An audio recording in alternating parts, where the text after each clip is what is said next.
నమస్కారం ఘంటారావానికి స్వాగతం. ముందుగా ప్రధానాంశాలు. 2047 కల్లా తెలుగు జాతి ప్రపంచంలోనే అగ్రగామిగా ఉండాలన్న సీఎం. ఆధునిక సాంకేతికతను అందిపుచ్చుకుని ఉన్నత స్థితికి చేరాలని ఆకాంక్ష. రాష్ట్రంలో మరో 7 విమానాశ్రయాల ఏర్పాటుకు సీఎం నిర్ణయం. గన్నవరం ఎయిర్పోర్టు విస్తరణ జూన్ నాటికి పూర్తి చేయాలని ఆదేశం. మహిళలకు ఉచిత బస్సుపై బెంగళూరులో మంత్రుల అధ్యయనం. పథకం అమలు తీరుపై కర్ణాటక రవాణా మంత్రితో చర్చలు.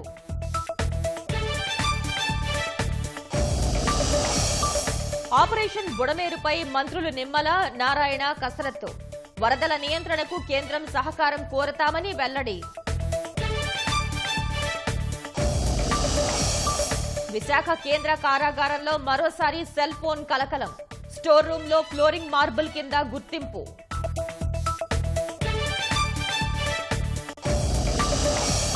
సంధ్య థియేటర్ కేసులో అల్లు అర్జున్ కు ఊరట. రెగ్యులర్ బెయిల్ మంజూరు చేసిన నాంపల్లి కోర్టు.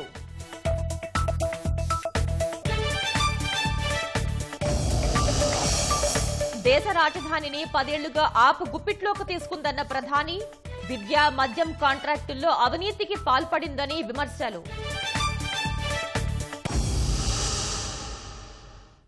2047 కల్లా తెలుగు జాతి ప్రపంచంలోనే అగ్రగామిగా ఉండాలని ముఖ్యమంత్రి చంద్రబాబు అన్నారు. ఆధునిక సాంకేతికతను అందిపుచ్చుకుని తెలుగువారు ఉన్నత స్థితికి ఎదగాలని ఆయన ఆకాంక్షించారు. హైదరాబాద్ లో జరుగుతున్న ప్రపంచ తెలుగు సమాఖ్య మహాసభలకు హాజరైన చంద్రబాబు పలువురు పారిశ్రామికవేత్తలకు బిజినెస్ అవార్డులు అందజేశారు. టాప్ 10 లో ఉన్న తెలుగు పారిశ్రామికవేత్తలు ఇతరులకు మెంటార్గా ఉండాలన్న సీఎం. ఐటీలో రాణించిన వారు తెలుగు రాష్ట్రాల్లో మరిన్ని పెట్టుబడులు పెట్టాలని కోరారు. తెలుగు వాళ్లు ఎక్కడున్నా పరస్పరం సహకరించుకోవాలని చంద్రబాబు సూచించారు. నుంచి ఆదిలాబాద్ వరకు, శ్రీకాకుళం నుంచి పాలమూరు వరకు ఎక్కడ ఉన్న తెలుగు వారంతా ఒకటే, అదే తెలుగు జాతి అని చెప్పి మరొకసారి గట్టిగా ప్రోత్సహిస్తున్నా. 96లో కూడా నేను వచ్చా. ఆ రోజు వచ్చినప్పుడు మీరు చూస్తే ఇక్కడ ఇలాంటి హాలే లేదు. ఈ ప్రాంతం అంతా రాళ్లు రెప్పలు ఉండేటివి. ఆ రాళ్లు రెప్పల్లోనే నేను విజువలైజ్ చేశాను. ఇది ఒక సైబరాబాద్ సిటీగానే తయారవుతుంది. ప్రపంచంలోనే ఒక బ్రహ్మాండమైన మేటైన ఐటీ సిటీగా తయారవుతుందని ఊహించి ఆ రోజే ప్రారంభించాను. నేను ముఖ్యమంత్రి అయిన కొత్తల్లో అయితే జీతాలు కూడా ఇవ్వలేని పరిస్థితి. 3 నెలలకు ఒకసారి జీతాలు ఇచ్చాను. అక్కడి నుంచి ప్రారంభించాం. ఒక విజన్ 2020 తయారు చేశాం. ఆ 2020 విజన్ ప్రకారం మీరు చూస్తే చాలా మంది ఎగతాళి చేశారు. ఈరోజు కూడా మీలో కొంతమంది ముందుకు వచ్చి తెలుగు ఏంజల్స్ అని ఒక నూతనమైనటువంటి ఒక ఆర్గనైజేషన్ శ్రీకారం చుట్టారు. ఇప్పుడు కూడా కొంతమంది దాన్ని ఎగతాళి చేయొచ్చు, కానీ మనం అందరం కానీ సమిష్టిగా పనిచేస్తే ఏదైనా సాధించగలుగుతామని చెప్పి కూడా నేను మీకు తెలియజేస్తున్నా. సైబరాబాద్ నగరాన్ని నిర్మాణం చేయడమే కాకుండా ప్రపంచంలోనే హైదరాబాద్ నగరం మేటైన నగరంగా తీర్చిద్దామంటే దాంట్లో తెలుగుదేశం పాత్ర ఉందని చెప్పి కూడా నేను మీకు తెలియజేస్తున్నా. ఏ పని చేయాలన్నా ఒక నిర్దిష్టమైన ఆలోచన ఉండాలి. భవిష్యత్తులో జరగబోయే విషయాలను కూడా ముందుగానే మనం ఆలోచించుకొని తగిన విధంగా మనం ముందుకు పోగలిగితే ఏదైనా సాధ్యం. నేను ఆ రోజు 2nd జనరేషన్ రిఫార్మ్స్కి శ్రీకారం చుట్టాను. ఐటీకి ప్రాధాన్యత ఇచ్చాను. చాలా మంది ఎగతాళి చేశారు. ఐటీ తిండి పెడుతుందన్నారు. సెల్ ఫోన్లు ప్రమోట్ చేస్తే సెల్ ఫోన్లు ఏమైనా ఉపయోగం అన్నారు. కానీ ఈరోజు చూస్తే నాలెడ్జ్ ఎకానమీలో తెలుగు జాతి ఫస్ట్ మూవర్ అడ్వాంటేజ్ తీసుకున్నాం. ఆ తర్వాత ఇండియన్స్ అంతా కూడా ముందుకు వచ్చే పరిస్థితికి వచ్చారు. మీరంతా కూడా మీ క్యారియర్ కోసం, అవకాశాల కోసం ప్రపంచం అంతా వెళ్ళారు. అదే సమయంలో ఈ దేశాన్ని మర్చిపోకుండా, మాతృదేశాన్ని మర్చిపోకూడదు, జన్మభూమిని మర్చిపోకూడదు, కర్మభూమికి కూడా మీరు సేవలు చేసి మీరు రాణించాలని చాలా సందర్భాల్లో చెప్పాను. ఇప్పుడు కూడా మీరందరూ దీన్ని కొనసాగించాల్సిందిగా మరొక్కసారి మీ అందరికీ విజ్ఞప్తి చేస్తున్నా. ఇప్పుడు నేను మిమ్మల్ని కోరేది ప్రతి ఒక్క ఇంటికి ఒక ఐటీ ప్రొఫెషనల్గా ఉండడమే కాదు, ప్రతి ఒక్క ఇంటికి ఒక ఆంట్రప్రెన్యూర్ తయారు కావాలి. నేను ఎప్పుడో చెప్పేవాడిని, డబ్బులు అవసరం పెట్టుబడులు పెట్టాలంటే, డబ్బుల కంటే కూడా ఐడియాస్ అవసరం. ఇక్కడ మనం కన్వెన్షన్ సెంటర్లో ఉన్నాం. నాకు ఆ రోజు ఒక ఆలోచన వచ్చింది, ఒక మంచి కన్వెన్షన్ సెంటర్ దేశంలో లేదు. లేకపోతే మేము ఆలోచించాం ఏ విధంగా కట్టాలంటే దుబాయ్ గవర్నమెంట్ని రిక్వెస్ట్ చేశాను. దుబాయ్ గవర్నమెంట్ రిక్వెస్ట్ చేస్తే ఏ విధంగా కట్టాలని ఆలోచించినప్పుడు ఒక వైబిలిటీ రావాలి, సస్టైనబిలిటీ రావాలనే ఉద్దేశంతోనే ఇక్కడ కన్వెన్షన్ సెంటర్ కడితే ఎంఆర్ ప్రాపర్టీస్లో విల్లాస్ కట్టుకోవడానికి ల్యాండ్ ఇస్తానని ప్రపోజల్స్ పెట్టాను. అక్కడ ఎంఆర్ ప్రాపర్టీస్ అక్కడ ప్లాట్స్ చేసి గోల్ఫ్ అవన్నీ అక్కడ తీసుకొచ్చారు. ఇక్కడ వస్తే బ్రహ్మాండమైన కన్వెన్షన్ సెంటరే కాకుండా పక్కన ఎగ్జిబిషన్ సెంటర్స్, హోటల్ ఇవన్నీ కట్టాం, పక్కనే ఎన్ఎస్సి కట్టాం. ఒక్క పైసా ఖర్చు పెట్టకుండా ఇవన్నీ క్రియేట్ చేశామంటే అది ఒక ఆలోచన. విజయవాడను వరద ముంపు నుంచి తప్పించే ఆపరేషన్ బుడమేరు కార్యక్రమానికి కేంద్రం సహకారం కోరతామని మంత్రులు నిమ్మల రామానాయుడు, నారాయణ వెల్లడించారు. విజయవాడకు భవిష్యత్తులో వరద సమస్య లేకుండా తీసుకోవాల్సిన చర్యలపై అధికారులతో సమీక్ష నిర్వహించారు. ప్రజలకు ఇబ్బంది లేకుండా వరద నియంత్రణ చర్యలు చేపట్టడంపై చర్చించారు. బుడమేరు వరద నియంత్రణపై అధికారులు సమగ్ర ప్రణాళిక సిద్ధం చేశాక ఆ నివేదికను ముఖ్యమంత్రి చంద్రబాబుకు సమర్పిస్తామని మంత్రులు వెల్లడించారు.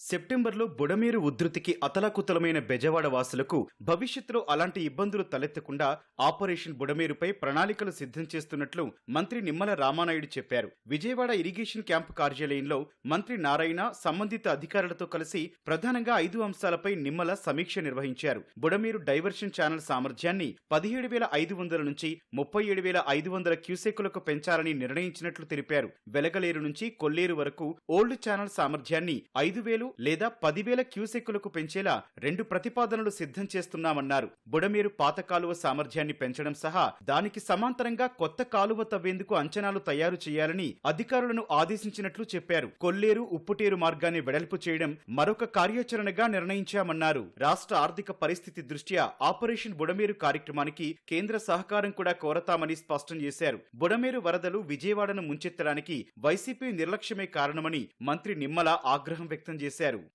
వెలగలేరు నుంచి ఎనికేపాడు అంటే ఇది ఓల్డ్ ఛానల్కి ప్యారలల్గా ఒక న్యూ ఛానల్ కూడా డెవలప్ చేసేటువంటి విధంగా. ఎందుకంటే ఈ ఓల్డ్ ఛానల్ని ఇంకా మనం డెవలప్ చేద్దామని అంటే అక్కడంతా కూడా మరి కాస్ట్లీ సైట్ కాస్ట్లు ఎక్కువ ఉన్నాయి. ఆల్రెడీ కన్స్ట్రక్షన్ చేసుకున్న ప్రైవేట్ ఆస్తులు ఇల్లు కూడా బహుళంతస్తుల భవనాలు ఇవన్నీ కూడా ఉన్నాయి. అంచేత అక్కడ ల్యాండ్ ఎక్విజిషన్ చేస్తే మరి ఖర్చు ఎక్కువ కూడుకుని ఉంటుంది, పబ్లిక్ కూడా ఎక్కువ ఇబ్బంది కలుగుతుంది. కాబట్టి అందుచేత ఓల్డ్ ఛానల్ని ఒక 5,000, 10,000 క్యూసెక్లకి మరి పరిమితం చేసుకుని ఏదో దానికి ప్యారలల్గా మరి ఒక న్యూ కెనాల్ని మనం తీసుకుని దానికి ఒక 20,000 క్యూసెక్లకి న్యూ ఛానళ్ళు మనం లైన్ చేసుకుంటే ఎంత అవుతుంది, 30,000 క్యూసెక్లకి అయితే ఎంత అవుతుంది అనేది ఆ యొక్క న్యూ ఛానల్ ఫార్మేషన్కి కూడా మరి వాళ్ళు కూడా ఆదేశాలు క్లియర్ కట్గా ఎస్టిమేట్ చేసుకుని తీసుకుని రమ్మడం జరిగింది. మొన్న బుడమేరు వరదలు విజయవాడను ముంచెత్తాయనంటే దానికి 100కి 100% కారకుడు జగన్మోహన్ రెడ్డి.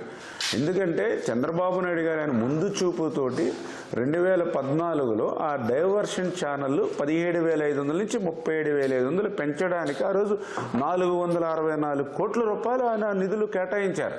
ఆ నిధుల్లో 80% ఆ రోజు 5 సంవత్సరాల్లో మేము ఖర్చు పెట్టాం. మిగిలిన 10%, 20% జగన్మోహన్ రెడ్డి కనుక మరి 5 సంవత్సరాల్లో పూర్తి చేస్తుంటే ఆ డైవర్షన్ ఛానల్ 37,500 కూడా నీళ్లు ప్రవహించి ఉండేవి. కానీ జగన్మోహన్ రెడ్డి 5 సంవత్సరాల్లో డైవర్షన్ ఛానల్కి సంబంధించి ఒక్క పని చేయలేదు. సున్నా 5 సంవత్సరాలు ఆయన చేసింది.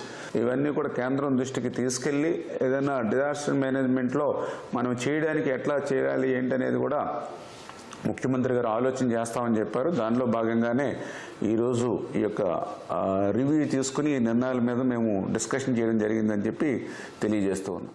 గతంలో వైసీపీ ప్రభుత్వం బుడమేరు టెండర్లు రద్దు చేయకుండా ఉంటే విజయవాడను వరద ముంచెత్తి ఉండేది కాదని మంత్రి నారాయణ మండిపడ్డారు. బుడమేరు వరదల వల్ల 34 వార్డుల్లో 5 లక్షల మంది ఇబ్బందులు పడ్డారని, ప్రజల అవసరాలకు రోజుకు 20 నుంచి 30 లక్షల వాటర్ బాటిళ్లు పంపిణీ చేశామని, దానిని కూడా వైసీపీ రాజకీయం చేసిందని దుయ్యబట్టారు. కేంద్ర సహకారంతో బుడమేరు ముంపు నుంచి శాశ్వత పరిష్కారం దిశగా చర్యలు తీసుకుంటామని నారాయణ వెల్లడించారు.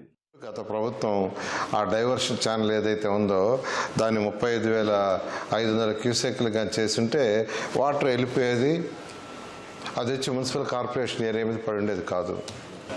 వాళ్ళు అంటే టెండర్ పిలిచిన దాన్ని కూడా వాళ్ళు చేయకుండా 5 సంవత్సరాలు నెగ్లెక్ట్ చేసేలో ఈరోజు యాక్చువల్గా ఏంటంటే విజయవాడ కార్పొరేషన్లో ఉండే ప్రజలు మూల్యం చెల్లించుకోవాల్సి వచ్చింది. అలాంటి ప్రభుత్వం గత ప్రభుత్వంలో ముఖ్యమంత్రి ఫైనాన్షియల్ ప్లానింగే లేదు. ఏదేమైనప్పటికీ ఈరోజు ముఖ్యమంత్రి గారికి ఉన్న అపార అనుభవంతో ఈ రాష్ట్రాన్ని ముందుకు తీసుకుపోతూ ఆపరేషన్ బుడమేరు కూడా దీనికి అందరూ సహకరించాల్సిందిగా కోరుకుంటున్నాను. ఒకటి, బుడమేరు ఓవర్ఫ్లో కావటం, రెండోది కొన్ని ఏరియాలో రైల్వే ట్రాక్ కింద ఏదైతే ఉందో అది చాలా చిన్నది ఉంది. బట్ ఒక్కసారి ఇంత వాటర్ 12 అడుగులు సిటీ మొత్తం వచ్చిన వాటర్ పోవాలంటే కష్టమై 10 రోజులు పట్టింది. అది దాని విషయం కూడా రైల్వే శాఖ వాళ్ళతో మాట్లాడి వెంటనే మళ్ళీ ఏదైనా పెద్ద చేయటం దాన్ని కూడా ఆలోచిస్తున్నాం. ఫస్ట్ ఇది అయిన తర్వాత నెక్స్ట్ దాని యాక్షన్ విల్ వర్కౌట్. జనవరి 18న మరోసారి ఇరిగేషన్, మున్సిపల్, రెవెన్యూ శాఖలు సమావేశమై నెలాఖరు కల్లా పూర్తి నివేదికను సీఎం చంద్రబాబుకు సమర్పిస్తామని మంత్రులు వెల్లడించారు. స్వర్ణాంధ్ర 2045 సాధించడమే ప్రధాన లక్ష్యమని ముఖ్యమంత్రి చంద్రబాబు అన్నారు. ఆ దిశగా శరవేగంగా అడుగులు వేస్తున్నామని, ఇందులో వెనకడుగు వేసే ప్రసక్తే లేదని తేల్చి చెప్పారు. విజయవాడలో దత్తపీఠాన్ని సందర్శించిన సీఎం క్షిప్ర గణపతిని దర్శించుకున్నారు. మరకత రాజరాజేశ్వర స్వామి ఆలయానికి వెళ్లిన చంద్రబాబు అమ్మవారి సమక్షంలో గణపతి సచ్చిదానంద స్వామి ఆధ్వర్యాన నిర్వహించిన యజ్ఞ ఫలాన్ని అందుకున్నారు. గణపతి సచ్చిదానంద చేపట్టే దత్తక్షేత్ర నాదయాత్రను సీఎం ప్రారంభించారు. స్వామిపై ఉన్న నమ్మకాన్ని తనపైన ఉంచితే స్వర్ణాంధ్ర కళ సాకారం చేస్తామని సీఎం భరోసా ఇచ్చారు.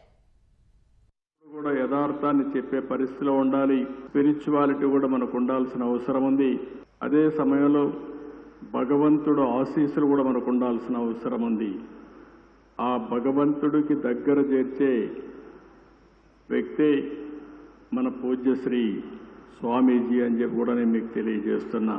చాలా మందిని చూశాం, కానీ నాదస్వరంతో మన అందరికీ సమస్యలుంటే పరిష్కారం చేసే శక్తి ఒక్క మన స్వామికే ఉండడం మనందరి అదృష్టం కూడా.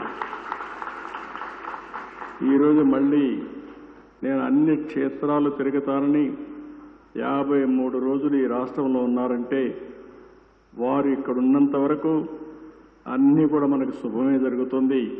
నేను కూడా ఆలోచించేది మీ యొక్క ఆశీస్సులతో ఈ ప్రజలకు ఆర్థిక స్వావలంబన జరగాలని, పేదరికం పూర్తిగా పోవాలని, ప్రజలందరూ ఆనందంగా ఉండాలని చెప్పి ఆశిస్తున్నా. దానికి పూర్తిగా స్వామీజీ యొక్క ఆశీస్సులు కోరుకుంటూ ఈరోజు మిమ్మల్ని చూస్తే ఒక ప్రశాంతంగా కూర్చున్నారు ఇక్కడ. అంటే మీరంతా ఒక పరిపక్వంగా కూడా ఉన్నారు. స్వామీజీ పైన నమ్మకం, ఆ నమ్మకంలో కొంత శాతం పాలకులైన నా మీద కూడా పెట్టండి. మీకు స్వర్ణాంధ్రప్రదేశ్ దిశగా ముందుకు తీసుకుపోయే బాధ్యత నేను తీసుకుంటానని మరొక్కసారి మీ అందరికీ హామీ ఇస్తూ, రాముడు తిరిగి రాజ్యం చేపట్టిన సస్యశ్యామలం చేసేందుకు 5 ఏళ్లు పట్టిందని, ఏది రాత్రికి రాత్రే జరిగిపోవని మైసూర్ దత్తపీఠాధిపతి గణపతి సచ్చిదానంద స్వామి అన్నారు. మంచి జరగాలంటే కొంచెం ఓర్పు, సహనం అవసరమన్నారు. అమరావతి అభివృద్ధికి ప్రజలందరూ సహకరించాలని కోరారు. రాముడు రాజ్యానికి వచ్చాడు. రామరాజ్యానికి వచ్చిన తర్వాత మీరు చూడండి, రామాయణంలో ఆయన రాజ్యానికి వచ్చిన తర్వాత 5 ఏళ్ళు అయింది. మళ్ళీ అభివృద్ధి కావాలంటే ఇమ్మీడియట్గా అందరినీ ఆకాశానికి తక్షణం పెండాలు వేయలేం కదా. ఇమ్మీడియట్గా కావాలంటే ఎక్కడవుతుంది? మనకు అవుతుంది, సమయం కావాలి కదా. చెడుది కావటానికి ఎన్నో ఏళ్ళు పట్టింది, మంచిది కావటానికి ఇమ్మీడియట్గా కావాలని ఎట్లవుతుంది? దానికన్నా తగ్గుతుంది. చెడు కావటానికి అట్లయితే మంచి కావటానికి కొంచెం సమయం కావాలి కదా. అందుకని ఆ సమయం అవుతుంది.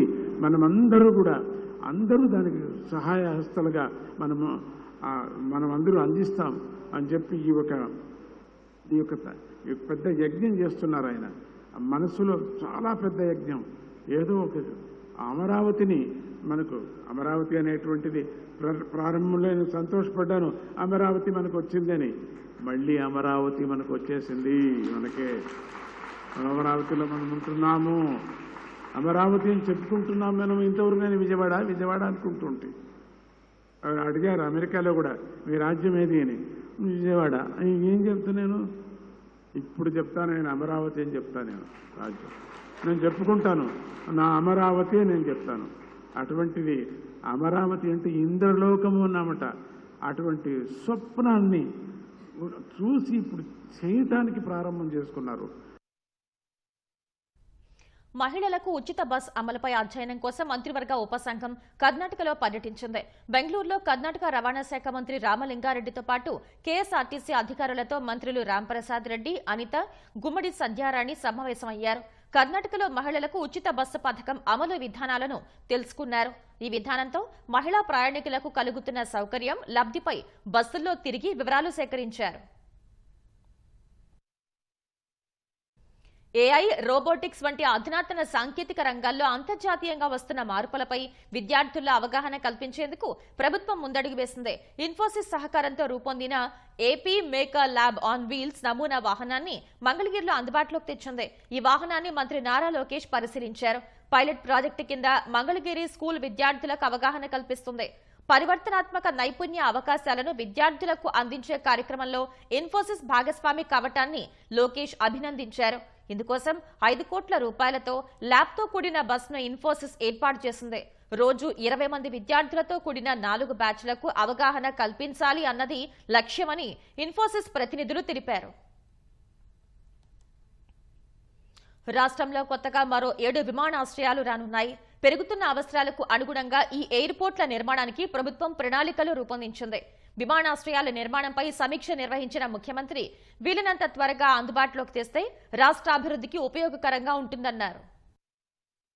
రాష్ట్రంలో ప్రస్తుతం 7 విమానాశ్రయాలు ఉన్నాయి. విశాఖ, తిరుపతి, కడప, రాజమండ్రి, గన్నవరం విమానాశ్రయాలను ఎయిర్పోర్ట్ అథారిటీ ఆఫ్ ఇండియా నిర్వహిస్తోంది. కర్నూలు ఎయిర్పోర్టు రాష్ట్ర ప్రభుత్వం ఆధ్వర్యంలో ఉండగా పుట్టపర్తిలో ప్రైవేట్ ఎయిర్ స్ట్రిప్ ఉంది. వీటికి తోడు భోగాపురంలో అంతర్జాతీయ విమానాశ్రయం సిద్ధమవుతోంది. అయితే పెరుగుతున్న అవసరాలకు అనుగుణంగా మరో 7 ఎయిర్పోర్ట్లను నిర్మించాలని రాష్ట్ర ప్రభుత్వం నిర్ణయించింది. కుప్పం, దగదర్తి, శ్రీకాకుళం, తాడేపల్లిగూడెం, నాగార్జునసాగర్, తుని, అన్నవరం, ఒంగోలులో నూతన ఎయిర్పోర్ట్లను నిర్మించేలా ప్రణాళిక సిద్ధం చేసింది. ఈ మేరకు ఎయిర్పోర్ట్ల విస్తరణ, నిర్మాణం, కొత్త విమానాశ్రయాల కట్టడంపై ముఖ్యమంత్రి చంద్రబాబు సమీక్ష నిర్వహించారు. పౌర విమానయాన శాఖ మంత్రి రామ్మోహన్ నాయుడుతో ఎయిర్పోర్ట్ అథారిటీ ఆఫ్ ఇండియా ఉన్నతాధికారులు సమీక్షకు హాజరయ్యారు.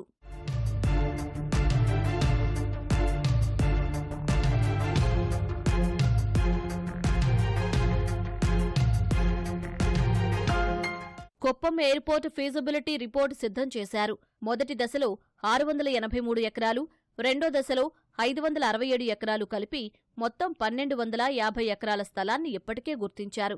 అయితే ఈ ప్రాంతానికి సమీపంలో IAF, HAL Bengaluru international airport ఉన్నందున ఎయిర్ స్పేస్ అంశాన్ని కూడా పరిగణలోకి తీసుకోవాల్సి ఉంటుందని అధికారులు అంటున్నారు. దీనికి సంబంధిత వర్గాల నుంచి ఎన్ఓసీ అవసరం ఉంటుంది. శ్రీకాకుళం ఎయిర్పోర్టు ఫీజిబిలిటీ సర్వే పూర్తయింది. 2 ఫేజుల్లో 1383 ఎకరాల్లో నిర్మించేలా ప్లాన్ చేశారు. ఇప్పటికే భూసేకరణ మొదలైంది. గత తెలుగుదేశం ప్రభుత్వం హయాంలోనే దగదర్తి ఎయిర్పోర్టు నిర్మాణానికి ప్లాన్ సిద్ధం చేయగా 635 ఎకరాల భూసేకరణ కూడా పూర్తయింది. మరో 745 ఎకరాలు సేకరించాల్సి ఉంది. ఈ ప్రాంతంలో బీపీసీఎల్ రిఫైనరీ వస్తోంది. మరికొన్ని ఫ్యాక్టరీల రాకతో పారిశ్రామికంగా అభివృద్ధి చెందుతోంది. ఈ అంశాలను దృష్టిలో ఉంచుకుని కార్గోకు, పరిశ్రమలకు ఉపయోగపడేలా ఎయిర్పోర్ట్ నిర్మించనున్నారు. శ్రీ సిటీ సెజ్లో ఎయిర్ స్ట్రిప్ తెచ్చే అంశాన్ని పరిశీలించాలని అధికారులకు సీఎం చంద్రబాబు సూచించారు. ఒంగోలు విమానాశ్రయం కోసం 657 ఎకరాలు గుర్తించగా ఫీజిబిలిటీ స్టడీ చేయాల్సి ఉంది. పల్నాడు జిల్లా పరిధిలో నాగార్జునసాగర్ వద్ద 1670 ఎకరాల్లో నిర్మాణానికి ప్రణాళిక రూపొందించగా మరో 500 ఎకరాలు సేకరించాల్సి ఉంది. ఈ భూమికి అటవీశాఖ క్లియరెన్స్ అవసరముంది. 1123 ఎకరాల్లో తాడేపల్లిగూడెం ఎయిర్పోర్టు కట్టాలని నిర్ణయించారు. అయితే దీని సమీపంలోనే రాజమండ్రి, గన్నవరం విమానాశ్రయాలు ఉన్నందున ఫీజిబిలిటీని పరిశీలిస్తున్నారు. తుని, అన్నవరం మధ్య 757 ఎకరాల్లో ఎయిర్పోర్టు తేవాలని ప్రతిపాదించారు. ఈ ప్రాంతంలో railway line, highway, water body ఉందని అధికారులు తెలిపారు. అనకాపల్లి జిల్లాలో కొత్త పరిశ్రమలు, నక్కపల్లిలో స్టీల్ ప్లాంట్ వస్తున్నందున అక్కడ ఎయిర్పోర్ట్ అవసరం ఉందని సీఎం అన్నారు. అనకాపల్లి, కాకినాడ, విశాఖలకు దగ్గరలో నిర్మించేలా ప్రణాళిక సిద్ధం చేయాలని నిర్దేశించారు. తాడిపత్రి ప్రాంతంలో ఒక ఎయిర్పోర్టుకు అవకాశం ఉందని, దాన్ని కూడా పరిశీలించాలని సూచించారు.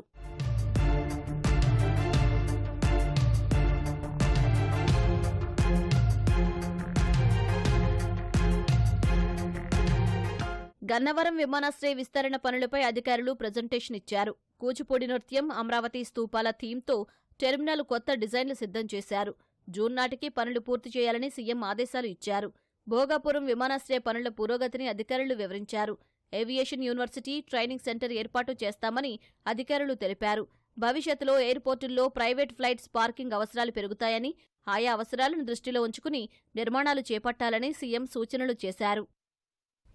ఇకపై తెలుగులోనూ ఉత్తర్వులు జారీ చేయాలని రాష్ట్ర ప్రభుత్వం నిర్ణయించింది. ఇంగ్లీష్తో పాటు తెలుగులోనూ ఉత్తర్వులు జారీ చేయాలని ఆదేశించింది.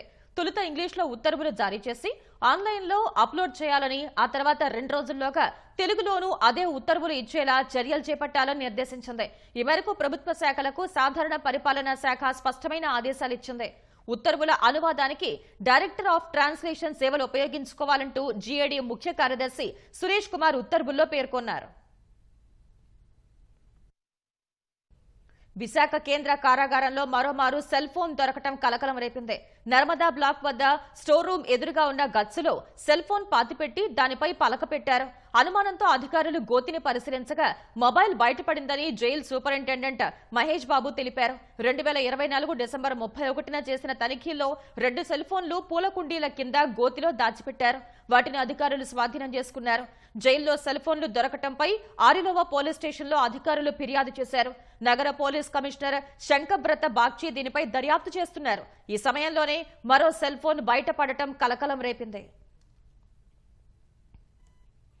ఆమ్ ఆద్మీ పార్టీ ఢిల్లీకి ఆపదగా మారిందని ప్రధాని నరేంద్ర మోదీ ధ్వజమెత్తారు. 10 ఏళ్ల నుంచి దేశ రాజధానిని ఆప్ గుప్పిట్లోకి తీసుకుందని విమర్శించారు. ఢిల్లీ మాజీ సీఎం కేజ్రీవాల్ లక్ష్యంగా ప్రధాని ఆరోపణలు చేశారు. తాను కూడా తన కోసం అద్దాల మేడ నిర్మించుకోగలిగేవాడిని, కానీ దేశ ప్రజలందరికీ గృహవసతి కల్పించడమే తన కల అన్నారు.